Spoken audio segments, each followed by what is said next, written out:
দিন শেষে এসে তুমি হাল ছেড়ে দিচ্ছ, ভাবছো তোমার দ্বারা হবে না।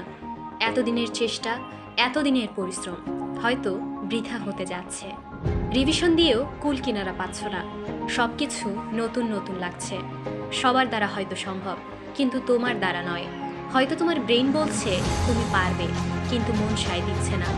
টেবিলে বসে চোখের পানি ফেলছো, বারবার হাল ছেড়ে দেওয়ার কথা চিন্তা করছো। আচ্ছা, একটা কথা বলো তো, সবার দ্বারা সম্ভব হলে তোমার দ্বারা কেন নয়? তোমার বাবা মা ভাই বোন তোমাকে নিয়ে কত স্বপ্ন দেখে, তাদের কত ইচ্ছা। তোমার নিজেরও তো স্বপ্ন আছে। তাহলে এতদিন পরিশ্রমের পর হাল কেন ছেড়ে দিচ্ছ? তুমি নিজের চেষ্টা অন্তত করে যাও। দিন শেষে নিজেকে উত্তর করতে পারবে, হ্যাঁ, আমি আমার সর্বোচ্চটা দিয়েছি, আমি আমার লক্ষ্যে অটুট ছিলাম, আমি কোনো কমতি রাখিনি। কিন্তু যদি তুমি চেষ্টাই না করো, তাহলে নিজেকে নিজে কি জবাব দেবে, কি বলবে?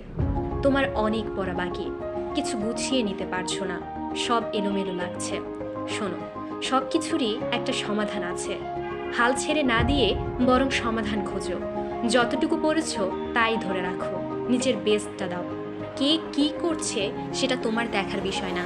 কে কত ঘন্টা পড়লো, কত দূর এগোলো, এগুলো মাথায় নিও না। তুমি কতটুকু ইমপ্রুভ করতে পারছো সেদিকে মনোযোগ দাও। কে বলেছে তোমার দ্বারা হবে না?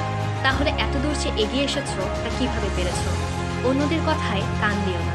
শোনো, নিজের মনোবল ধরে রাখো, নিজেকে শক্ত রাখো। তোমার স্বপ্ন হারাতে দিও না। বাবা মা যে তোমার দিকে তাকিয়ে আছে, সময়কে কাজে লাগাও। প্রকৃত বিজয়ী তো তারাই যারা নিজের শেষটা দিয়ে চেষ্টা করে। বিজয়ী মানে সবসময় জিতে যাওয়া নয়, অনেকে হেরে গিয়েও বিজয়ী হয়ে যায়। তুমি পারবে, তোমার দ্বারাই সম্ভব। নিজের সেরাটা দাও। দিন শেষে যা ফলাফল আসবে তাই নিয়েই সন্তুষ্ট থেকো। কারণ তুমি যে হাল ছেড়ে দাওনি, কোনো কমতি রাখোনি। চেষ্টা করে যাও, সফলতা আসবে। কারণ